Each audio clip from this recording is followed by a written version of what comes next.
ECU? Do you breathe purple and gold? Are you ready to hoist the colors?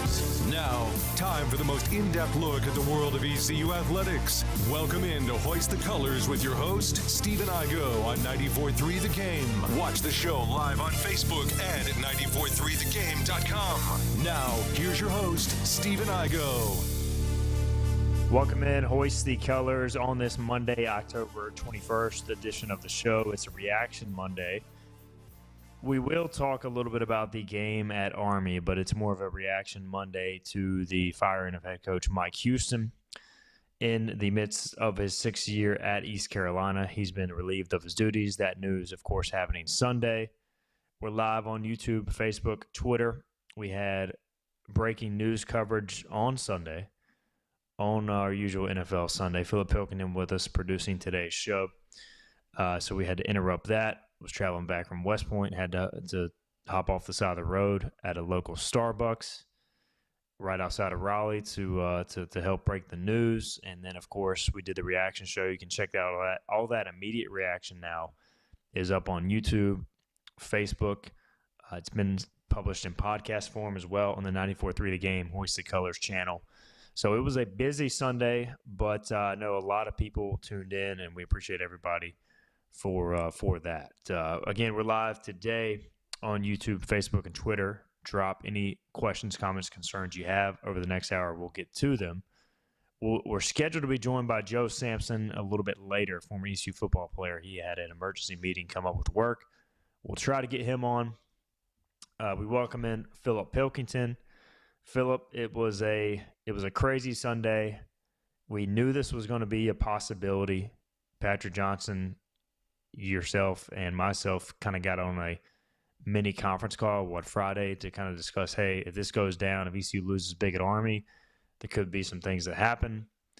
That did happen, but it's always one of those things where it's like, until you actually see it, until you get the text that Mike Houston has been fired, it's kind of hard to believe. But we were ready. I feel like we did a decent job. Yeah, we were, and it's kind of one of those things, too, and obviously with you getting off a plane as it was happening, you were really in crazy mode, but we knew we might have to come in, and then all of a sudden it's drop what you're doing. I know I was house-sitting, like I said, you were traveling, and you just had to boom and go and be in go mode, even more so than you would have to be in go mode for a normal show like we would for this. But like you said, the whole, not really comprehending it until it happens thing. Yeah, it is kind of weird because you got to think this was a guy who was extended 2 years ago where we thought, hey, that extension's big. Who cares? Because he's going to get poached. They're going to continue to win, and some bigger school was going to call, and Mike Houston was going to have a very nice farewell, is what we thought. And then all of a sudden, it's not like the Scotty Moe thing where you're like, oh, my God, when are they firing this guy? I'm just ready for it to be over. It wasn't like that with Mike Houston through so much of his career, so it was kind of a weird thing when it finally happened. And, obviously I feel for him more than I did Scotty Moe because I was just a student then. I had never met Coach Montgomery. Obviously, I've had to do a lot of personal with Coach Houston. Obviously, with you've had it with the last 3 or 4 coaches now with how long you've been here. So it's tough. You hate to see it in the way it did, but it is what it is, I guess. And now as fans and media members and all that, we just have to move on and continue to be optimistic about what's next.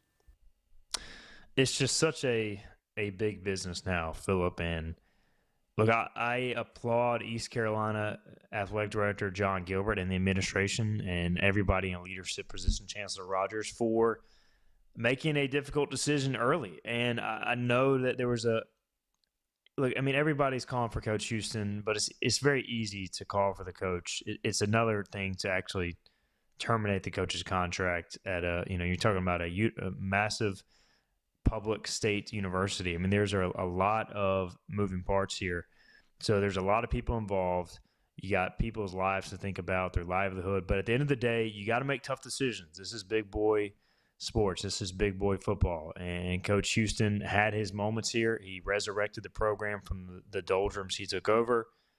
Like you said, it looked like he was going to be that guy to continue forward, continue that success, maybe win a conference championship and then move on for one reason or another, which we'll get into. It didn't happen. And I think by making this move early, it sets up ECU extremely well in the coaching carousel. not only does it get rid of a lot of the negativity from the fan base, and we'll address the players out a little bit later, but you've already seen increase in NIL membership since the move was made. People can kind of get back on board with the future of the program. They're still going to go to games this year because there's still something to play for. But from a coaching search perspective, Philip, it gets your name out there first. Mike Houston was the first FBS coach let go since the season started. It allows you to have ample time as we sit here on October 21st before the December transfer portal window opens to not only raise money, but also actually interview candidates and not just have a week to interview, 2 people and make a quick decision. So I just think if you're going to make the move, you have to make it early to set yourself up for success, and I applaud the leadership for doing that. Just your thoughts on the timing of the move. Yeah, I think it was good timing, and I know the players are very upset. And you said we'd get to that in a second, and I understand from their point of view, especially the seniors, that's their leader, that's a second father figure to them, and that's tough to see let go. But I think if this was the same scenario happened 8-10 years ago, Coach Houston would have had the rest of the season to coach out. But there are 2 factors that we have to deal with now that we have never had to deal with in the history of collegiate athletics: the transfer portal and NIL.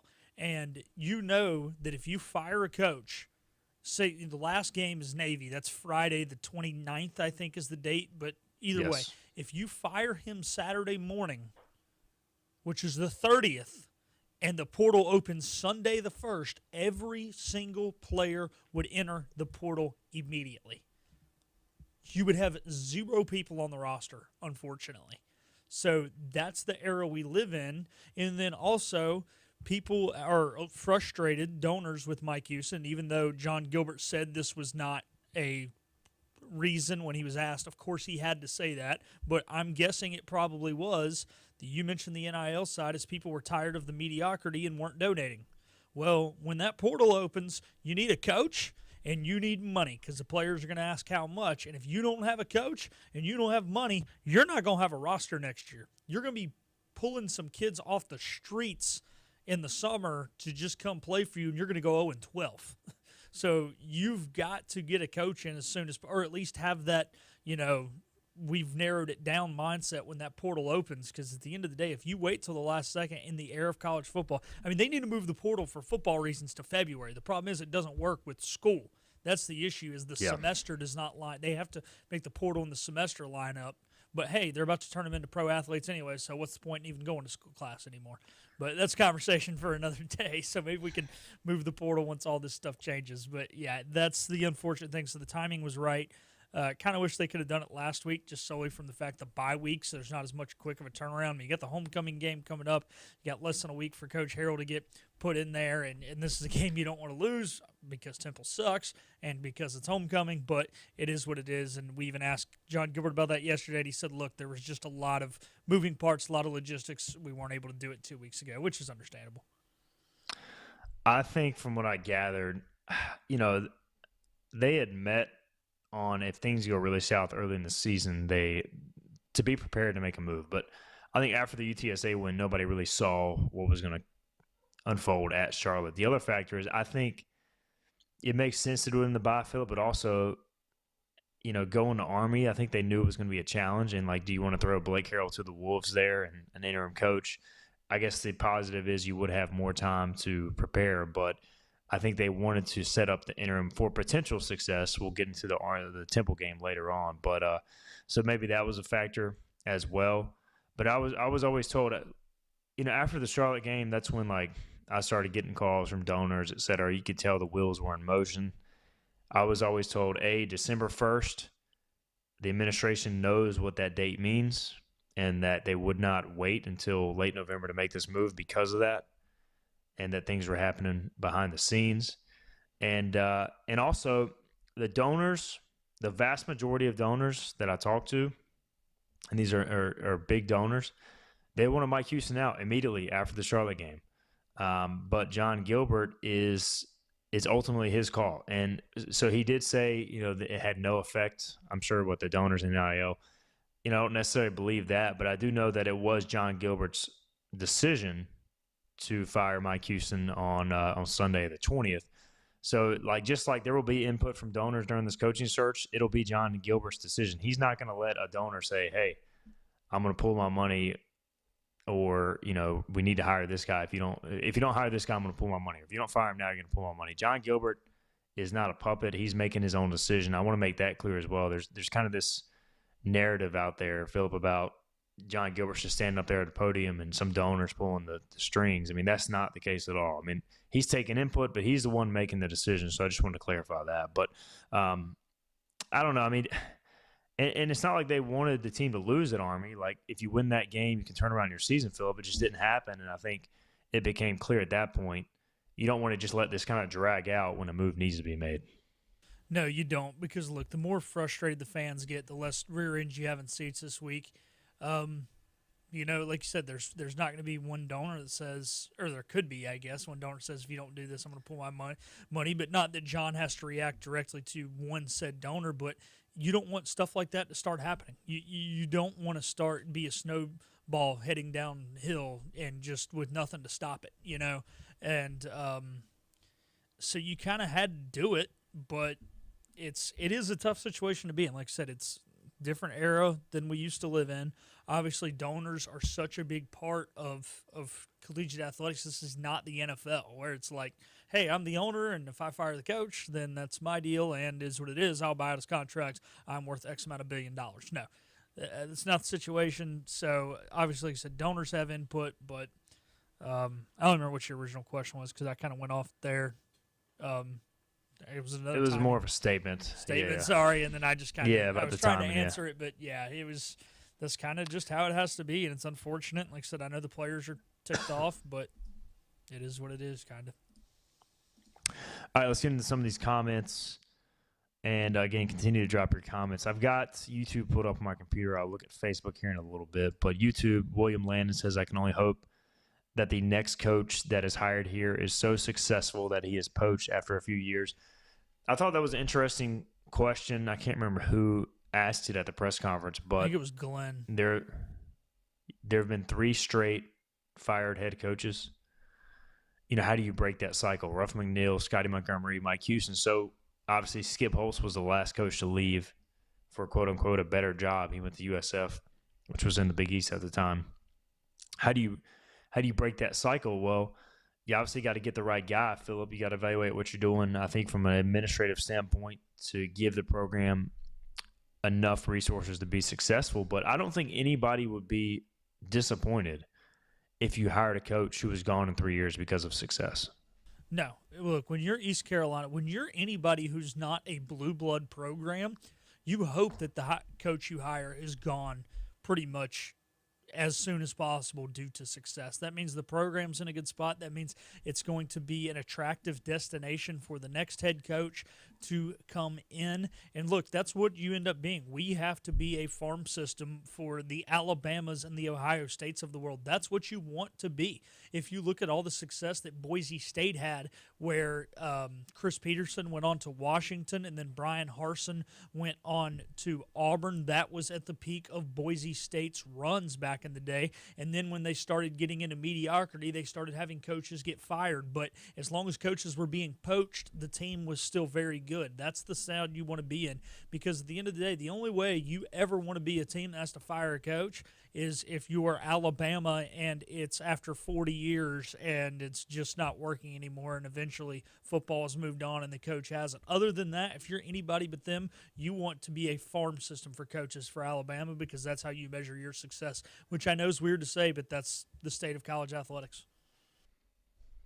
Kenobi on YouTube, is that you, Obi-Wan Kenobi? He says it's a compliment to the program when coaches get poached. I agree. It's a good thing. I mean, you look at the amount of coaches from the American that have won titles and gone on to be poached from Memphis, Tulane, etc. That's a definite possibility, and a good possibility. All right, Justice Bradburn says, I know this is a total pipe dream, but John Gruden being the head coach at ECU would be insanely entertaining. Justice, it would be entertaining. I don't see it. I don't see John Gruden. I just don't see John Gruden coming to East Carolina. I mean, I guess you could try to make that call, Philip, but why would he come here?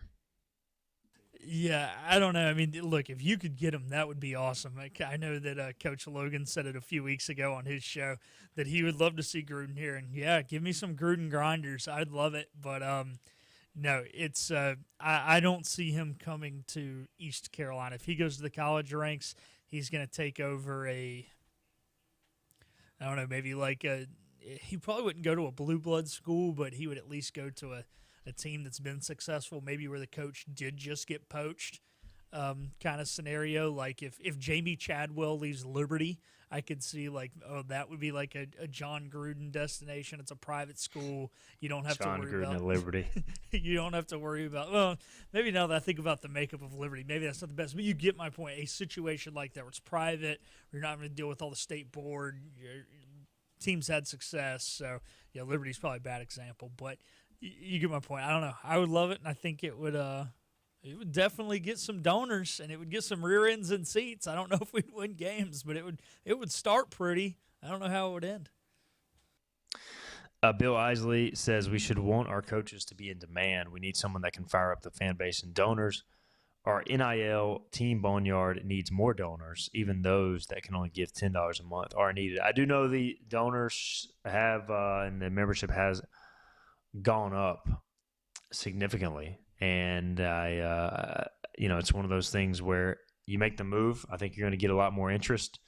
So I think it's one of those things where you just got to continue to invest. And I think once a head coach is named, hopefully it's an exciting hire that continues to happen. But I would urge people to go ahead, donate $10 a month. It makes a huge difference if people can get behind that, because that is going to make a big difference in the NIL budget, and the NIL budget is going to make a big difference in who takes this job. Justice says the fact he is openly saying I'm ready and waiting for a phone call means he ain't getting many calls. Here's the thing with John Gruden, from people that were involved with him. Look, you got a lot of administrators here who are at Tennessee. There was all sorts of rumors that Tennessee was trying to get Gruden years ago. Basically, he just likes attention, and he was never really a serious candidate, it sounds like, and he enjoys attention more so than actually being in play. So, look, I mean, if ECU wanted to float out, hey, we're entertaining the idea of John Gruden, there's a very real possibility John Gruden wouldn't shut it down, but he probably also wouldn't answer ECU's call because he likes the attention, is what I've gathered. So I don't put any stock in John Gruden coming to East Carolina. As fun as that would be, as much as I would love that, I don't put a lot of stock into it. Skip says, how about the head coach at Liberty? Jamie Chadwell is making north of $3 million. I think he is not coming to East Carolina for a pay cut. So he's got a great situation there. All right, I'll tell you what, let's get a break in. We'll come back. We got a lot more comments, questions. We'll get to those here on the other side. We've also got Joe Sampson later on. He'll join us for kind of the players' point of view. Still know some guys in that locker room. We'll also talk about Blake Harrell. We got a question about him moving forward. We'll get into that. So continue to drop your comments, questions, concerns. We'll get to them. This is Hoist the Colors. Acre Station Meat Farm, along with Lane Angus Beef, bring you farm to fork beef. Stock your freezers now with affordable beef boxes, just in time for the grilling season. Farm to Fork Beef brings quality local beef to your family. From your traditional butcher shop, Acre Station Meat Farm. Come on down to Acre Station Meat Farm and find out why we're #1 in fresh cuts and friendly service. Acre Station Meat Farm, Highway 32 North, Pinetown.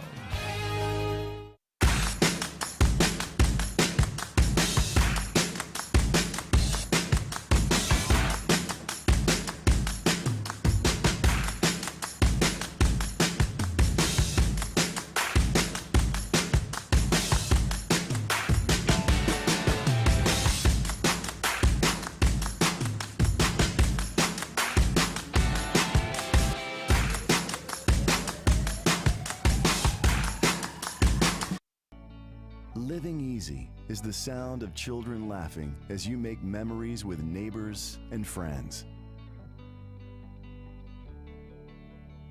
It's the sound of nothing at all. It's the smell of the salt air. Hear the waters against the marsh grass. See the beauty of our coast. Bow Coast, located in Beaufort, North Carolina. Southern Living's best small town.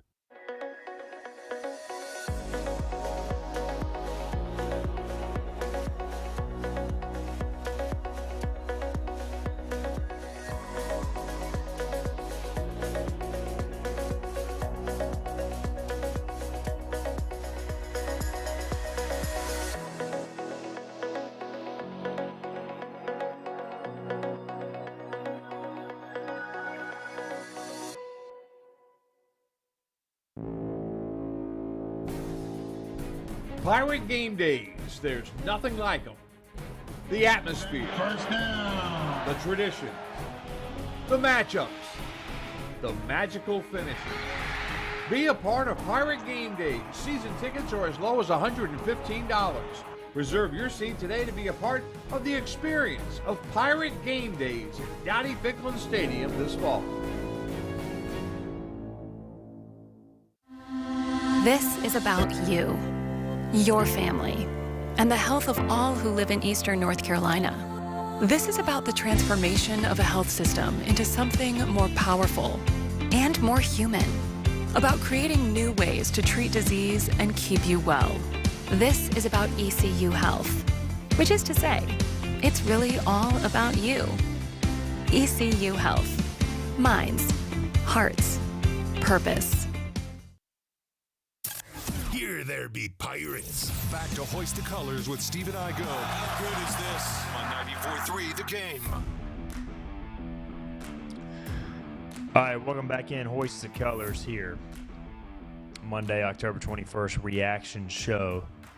Philip Pilkington alongside. We've also got Nick Sampson, younger brother of Joe Sampson. His Steelers beat Joe Sampson's Jets last night. We may get to that a little later in the show. Nick also saw a post on Twitter, Message Board Geniuses, which is one of the best accounts to follow on Twitter, X, whatever you call it now. They've tweeted out a few Hoist the Colors comments this year, the latest being, this East Carolina fan is willing to donate a year's salary to hire Nick Saban. And Nick, it's from Ahoy on Hoist the Colors. He says, I will give my year's salary to throw all of the monies at Nick Saban.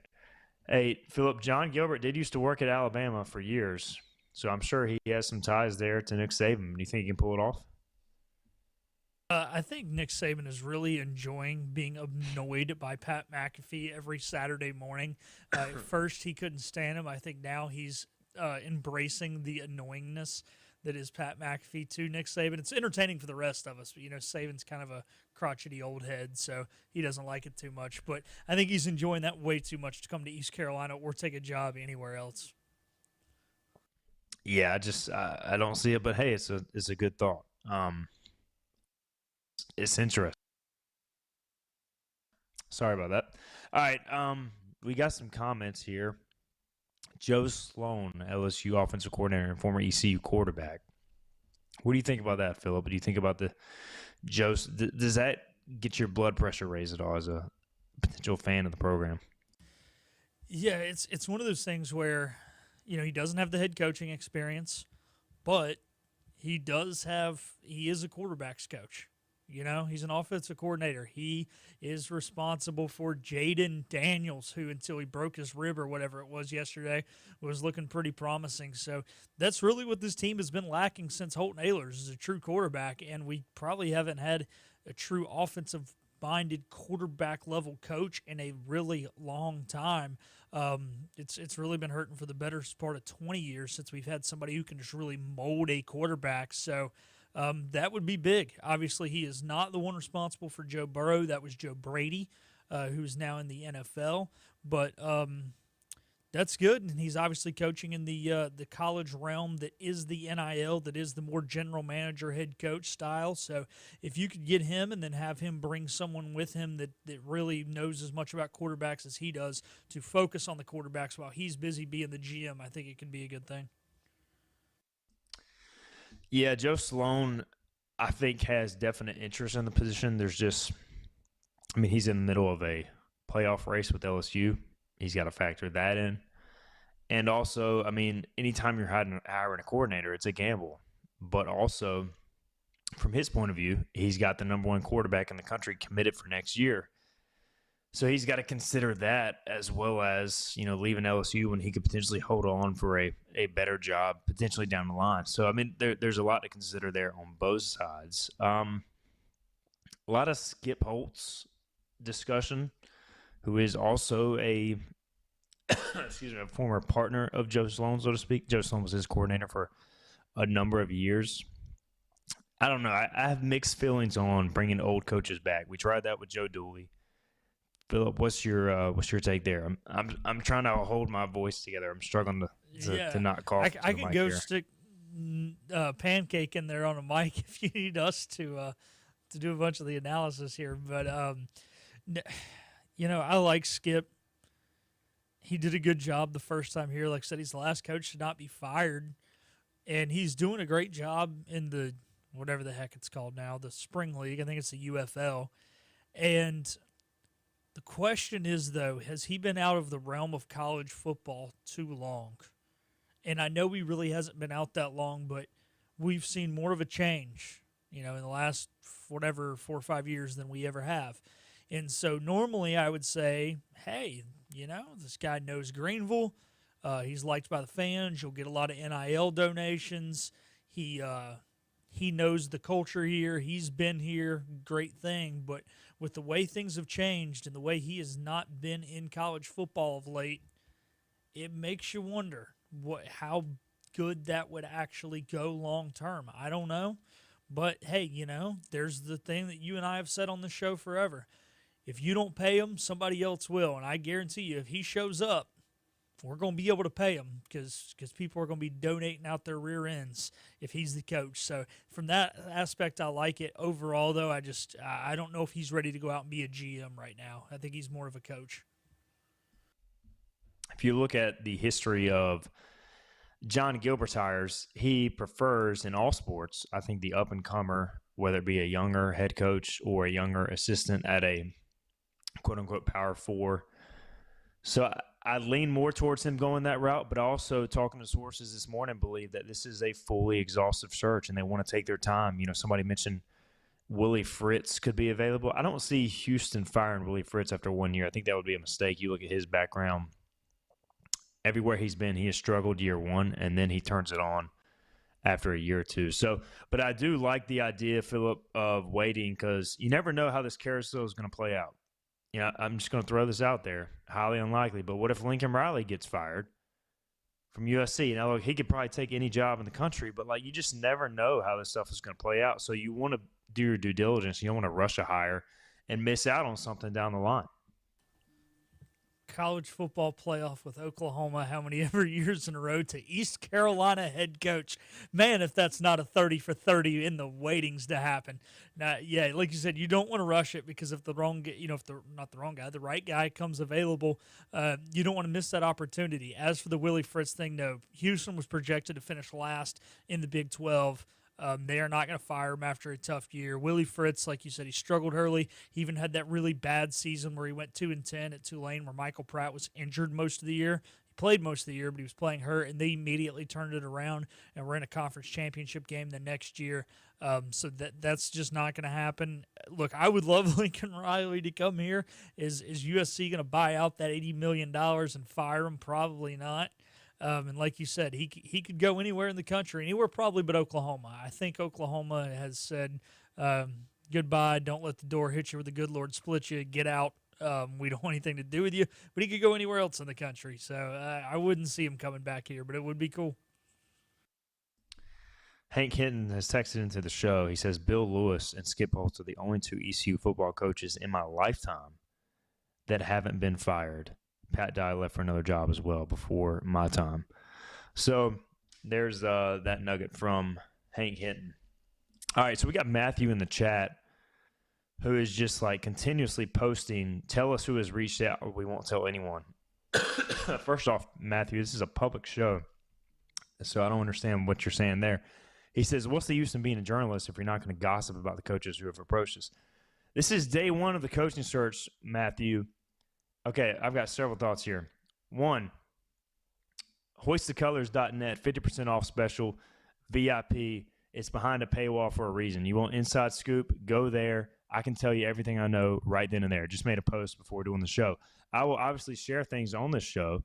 We'll talk a lot more in depth on the show, but there are certain things we can't share publicly that I can share privately with our paying members. So there's a free plug, hoistthecolors.net, 50% off. Matthew, we're talking about prospective coaching candidates on this show. Again, it's day one of an exhaustive search. There are agents reaching out. John Gilbert's reaching out to agents. Those conversations are happening. There's not a lot of concrete info to share right now. Someone is not going to get hired tomorrow. This is going to be an exhaustive search. So when we've got legitimate information, Matthew, I promise I will tell you. You want me to at you on Twitter? I'll do that as well. All right, so there's that. I think I got so mad I cleared up my coughing man. fit. Sounds like a Steve Logan rant. We need to get Logan on this show. We got somebody in the chat wants to bring Steve Logan back as AD. I tell you, why don't we bring Steve Logan back as AD, Skip Holtz back as head coach, Ruff McNeil back as D coordinator, and who am I missing? Am I missing anybody else? Nick just said Holton Ahlers is the quarterback coach. Holton Ahlers as quarterback coach, Shane Carden as offensive coordinator, Jeff Blake as co-OC, and let's do it. Dwayne Harris as receivers coach. Look, no, I'm still with you. Look, Logan can coach quarterbacks, and coordinators do the coaching nowadays. I'm with what Logan says. He said if he was an AD, he'd hire Snoop Dogg. We hire Snoop Dogg or Elon Musk or Jeff Bezos to come in and run the NIL side. We hire Coach Logan to be the OC and actually run the offense and coach the quarterbacks. And I'm content with Blake Harrell staying as the DC, honestly. Why not? Yeah, I mean, a lot of it, if you're going to hire Logan, let's do it and make it happen. Let's talk about the Blake Harrell situation. I tell you what, let's get a break in. We'll do that because we got a question about Coach Harrell. What can he do to put himself in the mix for that? We'll talk to him tonight at Tiebreakers, 6 o'clock, 6 to 7. Patrick Johnson and myself. I'm scheduled to be there to return to the Inside ECU Athletics show. So we'll see if I can make that appearance. This is Hoist the Colors on a Monday. We'll be back with more on a Reaction Monday. Hi, I'm D.R. Alligood. And I'm his daughter, Jessica. For 11 years, we have built quality driveways and parking lots for both your residential and commercial needs. We also offer free on-site quotes to have your custom driveways built the way you want. 252-946-1227. Hey Glenn, let's talk about a new program at Greenville Nissan. Sure, sometimes bad things happen to good people, like credit hiccups. Greenville Nissan just rolled out credit forgiveness. If you've been making consistent car payments and you're tired of that high interest rate, this program is for you. Get into a new Nissan with a manageable payment and keep that cash in the bank. Come visit us at Greenville Nissan and drive your Nissan home today. Hurry, this program ends September 3rd. Greenville Nissan, where we drive to serve.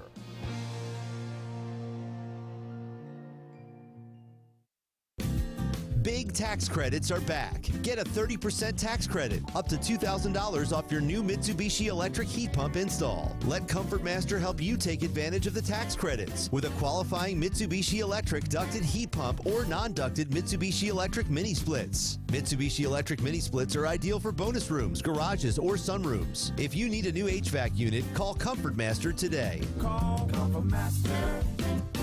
Call Comfort Master. The best burgers around. Everyone loves a thick, juicy, and fresh burger. Tiebreakers does real burgers better than anybody. And don't forget about the cheese sticks, fresh salads, and more. So don't just go to any burger-themed restaurant chain. It's time to break the chain and eat local. Tiebreakers, burgers and sports at its best. Go Pirates! Arrgh! You know what the problem is with standard belts? Usually you have to choose between too tight or the opposite, too loose. But with Anson Belt and Buckle, you don't have to choose. We got rid of the holes and instead have a track system designed for micro adjustability. That way you can enjoy a perfect fit every time. Anson Belt and Buckle. Find your perfect fit today.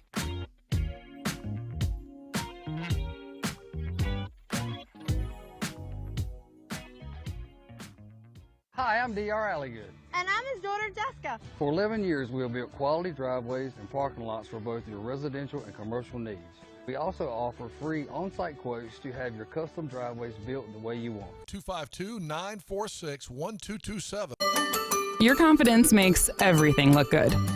You see the world in vivid color, not black and white. Swing through your neighborhood Fantastic Sam's Cut in Color.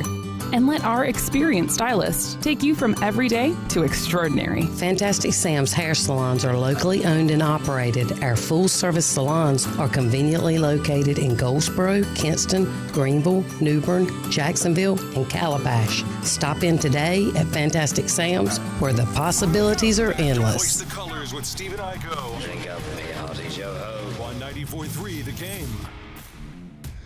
All right, welcome back in. Monday, October 21st, reaction show. we have another submission. Chris Johnson for running back coach as we form the all ECU administration It's coaching funny. team. Pancake just said that right before we got back on air. Yeah.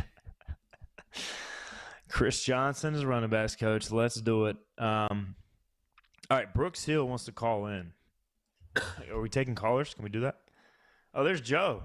There it is. Just in time for Brooks.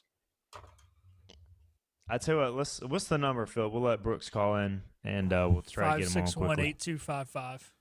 It's not 867-5309. So 25. Dang it, you're going to make my 252. dyslexic brain be all, shut up, Joe. Oh, gosh. He needs the area code because I think he's calling from New York. 252. He lived here long enough. He knows the darn area code. Come on, Brooks. You know Brooks, so yeah. You can just call him, get him on. All right, Joe, your thoughts on the dismissal of Mike Houston? Yeah, I shared it a little bit yesterday with the P-Man, and it comes down to the fact that I understand you had to make a change. I understand the leadership aspect of it. I didn't love how it happened, and I am a huge proponent of telling the players first. I think at the end of the day, they're the ones that, now that you're running this like a professional organization, are the employees of such. So I didn't love that you and I and 94.3 were the ones that broke this story to them. I got a lot of texts from a lot of guys who were like, what the heck are you talking about? So didn't love that badge, but I understand the change. You're trying to salvage something, get a little spark and a little fire. I love Coach Houston. We talked recently, actually. We have a great relationship. I talk to him weekly. So I'm hoping to still continue that. He's a great man, a family man, but at the end of the day, sometimes you have to make a change on the X's and O's side. I'm very excited for Blake Harrell to take over the reins. Wasn't what we were anticipating for him to get his first head coaching opportunity, but it was always a conversation of when, not if he'd ever get a shot to be a head coach. So I'm excited to see what the future holds. I think there's a lot of football in front of the Pirates, and there's 3 very winnable games still on the schedule to get a postseason berth. All right, Philip, Brooks wants the number again one time clearly, please. So let's try to get it. Joe, I'm going to mute you so that you can't. Yeah, there you go. Level 0, like kindergarten. 252-561-8255.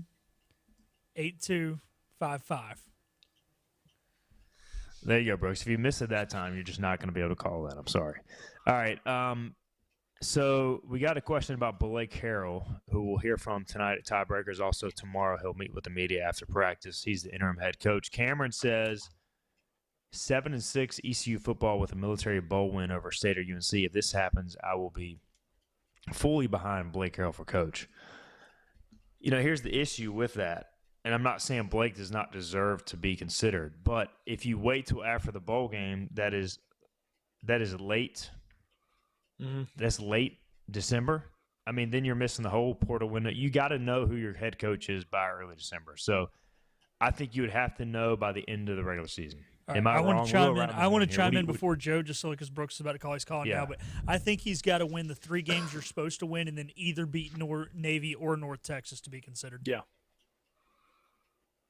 I think he's got to have a program-defining win. I think you got to have that flip the switch. Okay, we can do it this level. We have this kind of upward trajectory as a program, because it's one of those things to go with a new coach and move in a fully different direction because you want a new staff, you want a new identity. It's another to kind of take the Band-Aid off and put it right back on. So I think Harrell is too similar to Coach Houston as far as scheme, identity, and conservatism as far as it comes to being a coach. If they want an aggressive young offensive guy, then they're going to go do that, but I'm not sure exactly what the university's eyeing yet. Yeah, it's one of those things where it's the search has really begun. So like Blake Harrell, it's kind of unfair to him, but he's going to have to do something incredible to really get the job, because then you're spending all this money on the search, all this time for him to get the job over all those people. He's going to have to do something incredible. I'm not saying it can't happen, but look at me, he's the interim, and it's just very rare that the interim gets hired. But it happened. It happened at Georgia Tech a couple of years ago. All right, yeah, we've got Brooks on the line. Brooks, what's up? Guys, what's going on? Brooksy. Not a whole lot, man. What's up, Joe? Dude, looks like you had a really busy weekend, bud. Nothing going on, yeah. Just a few games and changes. Straight from New York to the radio station is pretty impressive. Well, I appreciate it's that. never a good time. Yeah, it's never a good time when I wake up on Sunday morning to just a text message that's a link to Stephen Igo's Twitter. It doesn't tell me what the tweet is, but my college roommate, shout out Ryan, just sent me a link and it said Stephen Igo on X, and I was like, oh boy, like something big just went down. And then my phone died, like as soon as I clicked the link. So then I had to run to a charger, waking up after a long night of hockey games on a Saturday. So then like the suspense was killing me. And I saw the tweet and I was like, oh wow. So some big time news, and honestly, love the feisty Igo that you were going off on Matthew, I think his name was, getting him shameless plug to get behind the paywall over at hoistthecolors.net. So that was do what great. we can do. Love that, dude. Hard hitting 50% off VIP today. Yep. So great time. Definitely get invested in that. You guys were talking about candidates and everything like that, and I know that is going to be probably the that people want to know for like the next 7 weeks of the football season. What I want to get your guys' opinion on, and our hang up and listen, is realistically, yes, the guys are pseudo employees now, with NIL, everything like that. What do you think the room is like right now in like the terms of, I don't want to say giving up, but in ability to, hey, like they still have an attainable goal, whereas maybe if this is a mid-season firing last year when the team is, 2-7 or like 2-5, and they don't have anything to play for, I would love to hear your guys' opinion on that, because I agree that taking our time with this hire is going to be great. I don't think we need to rush it. Like I think how we rushed the Montgomery hire, a decade ago. I think that it'll be very important. Doesn't have to be an ECU alum or somebody who's worked with ECU in the past, just someone who knows the NIL system.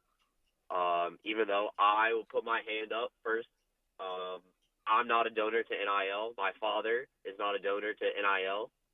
I know how important it is.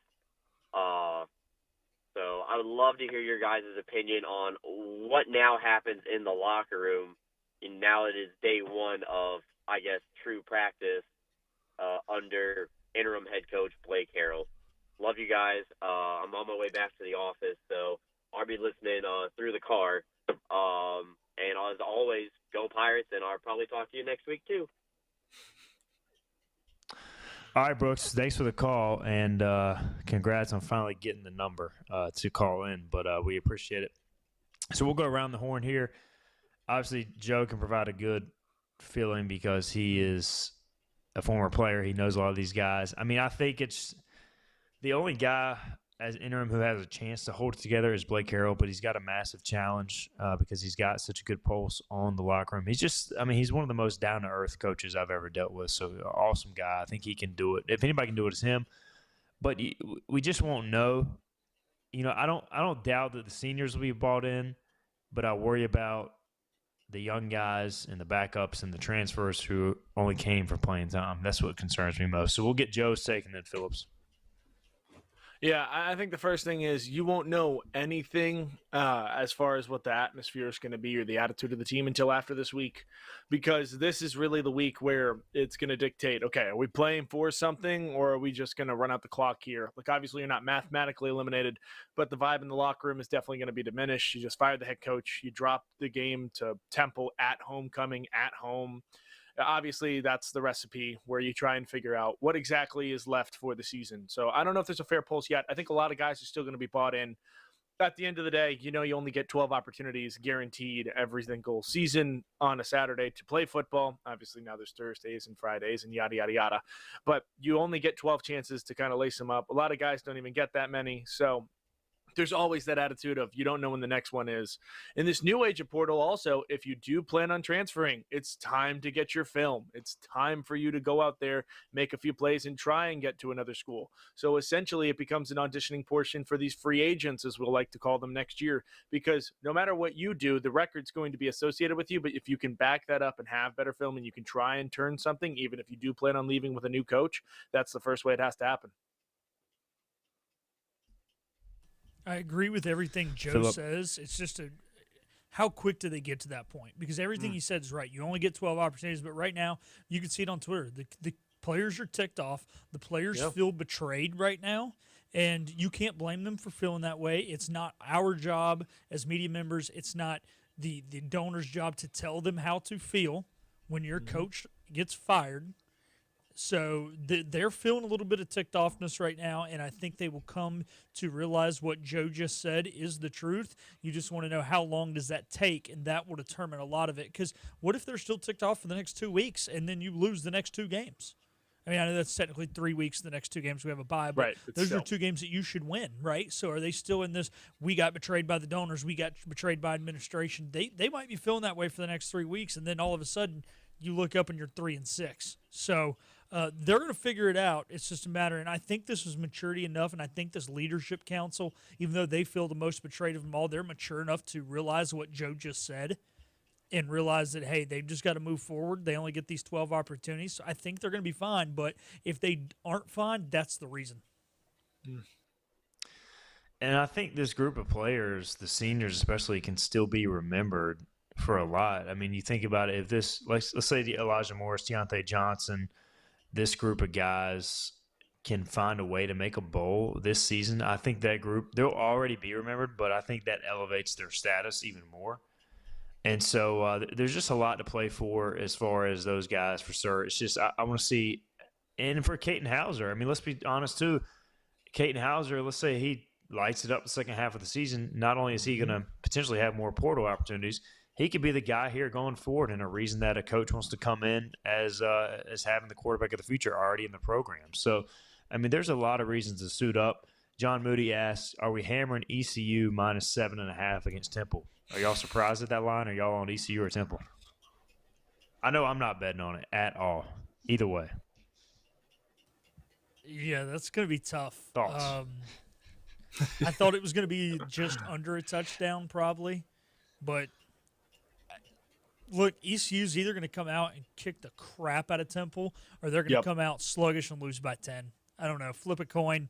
Those are your only 2 outcomes. Yeah, my take is ask me Thursday. There's so much that we have to find out throughout the week. Obviously, also, there's the conversation, I don't know if it is one, is Hauser still going to be the guy under center? We have no idea. Are they going to go back to Garcia because it's a new regime? Are they going to try and make a switch? Could it be time for Raheem Jeter? We have no idea. There's way too many variables for things like that to try and pick 7.5. I will tell you also, a team that usually gets rid of their head coach, I don't love a 2-score spread by any means. Usually it's like a 4-point swing, if anything, and I'd feel much better about like ECU alternate line 4.5. Not that I have a gambling problem, guys, just an opportunity. And I'll try and maintain my composure here because obviously will allude to it. It's been a very long 72 hours for us in a lot of ways, and my Jets lost last night. So my optimism is out the window. We're getting to your Jets loss. We've got to address that. I'm sure. Yep. Just pointing out, not my normal, take a break. Everything is okay. We got to take a break so we have time to get to that. So when we come back, we'll I don't even know what the guys have planned. I do know that Nick Sampson is a Steelers fan and that Joe Sampson is a Jets fan, and both of them are going to be on in the following segment, I believe, in some capacity. So we'll take a break. We'll come back. We'll wrap up the show after this. We're down to the final days of our summer sales event at Greenville Toyota. Lease new RAV4s, $319 a month. Test drive the redesigned 2025 Camry. All with our advantage. It's your last chance to save at Greenville Toyota. Storm season is approaching. North Carolina weather can damage your roof, and before long, a small leak can turn into a big problem. Your home is one of your biggest investments, so protect it with Wells Home Improvements. We work with all insurance companies for a hassle-free roof installation experience. Call us today and get 10% off your roof installation when you mention this commercial. 252-227-8403 or visit us online at wellshomeimprovements.com. Wells Home Improvements. Local, honest, dependable.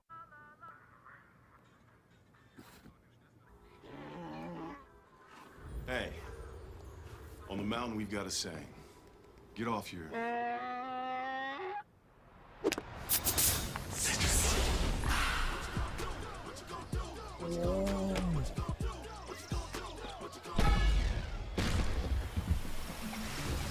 Show off.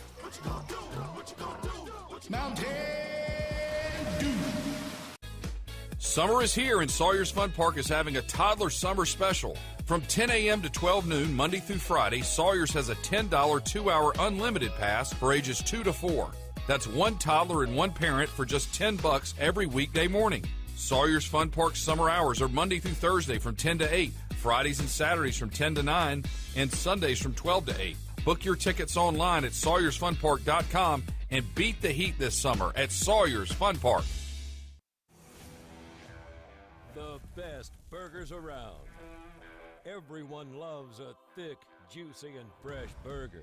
Tiebreakers does real burgers better than anybody. And don't forget about the cheese sticks, fresh salads, and more. So don't just go to any burger-themed restaurant chain.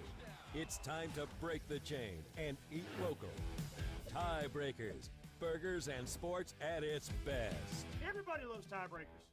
Other restaurants claim their food is fresh and fast, but are they friendly? At Moore's, you're treated like family the minute you walk into their doors. With locations in Winterville, New Bern, Swansboro, Morehead City, and Jacksonville. We've been practicing what we preach since 1945. At Moore's, our barbecue is slow cooked and smoked over real wood daily until it's so tender it's falling off the bone. Combined with our fresh chicken, cooked to order seafood, and homemade fixins, we're sure you'll agree. If it's not Moore's, it's less. Hurry, the summer savings event is coming to an end. Don't miss your chance. Enjoy your summer in a new Corolla for just $219 a month or a Highlander for only $399 a month. Got a trade? Get cash for it or trade for a new Toyota. Hurry into Greenville Toyota What's today. happening? Tell me what's happening. Every ECU fan's one stop for all things ECU athletics. This is Hoist the Colors with Stephen Igo on 94.3 The Game. All right, welcome back in. Final segment here. We got some business to attend to. First, Skip says we should be on 2 hours. I tell you what, this time of year we could do 2 hours easily, especially during this coaching search. But we'll continue to be here every day, interacting with the chat at 12 noon regardless. All right, we've got some business to attend to. Steelers 37, Jets 15. Philip Pilkington and Nick Sampson are back at the studio. Joe Sampson is a Jets fan. Nick Sampson's younger brother is a Steelers fan. Unfortunately, I am. We've got I'll let you take the floor, Nick. What do you got for us? Go ahead, Danger Witch.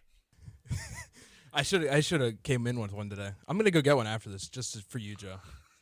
I'm impressed, to be honest, with the play. Russ looks great at times. I will say the Jets just looked sloppy throughout the game, even with a Madden super team. It just miscues and stuff that lost the Jets the game. Yeah, I agree. We're a Madden super team if it's 2010 is the first thing I'll say. Obviously, a lot of players who are over the hill. But, you know, all we're missing is one Aaron Rodgers' best friend, maybe Randall Cobb. Who knows? Jordy Nelson might even still have a pair of cleats laying around because clearly that's the answer. Yeah, I think to your point, Nick, they look sloppy. Tyron Smith is a revolving door at left tackle at this point, and I want to give him his gold jacket early and tell him to go retire.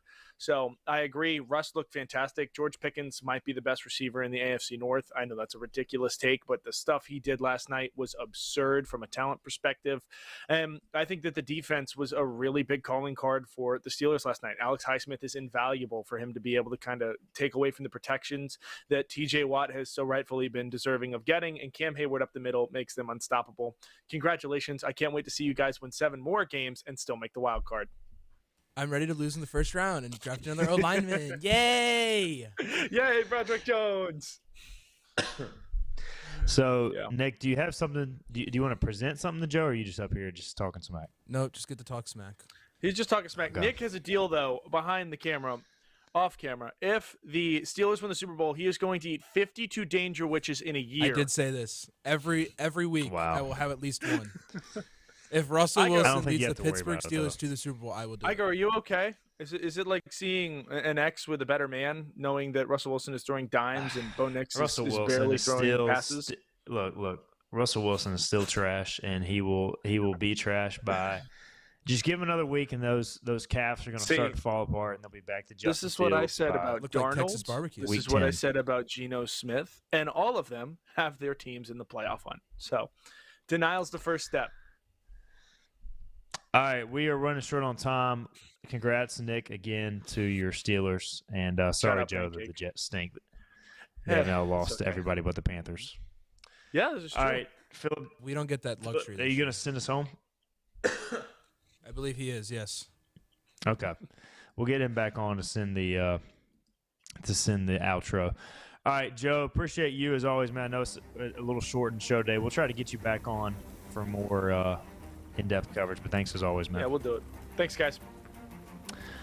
All right, again, check it out. YouTube, Facebook, Twitter for any of the shows you missed. We'll be back tomorrow. We're going to live stream, guys, 9:30 because of the Blake Carroll press conference after practice tomorrow. So we're going to live stream at 9:30, Macy O'Donnell, so be prepared to hop in the chat for that.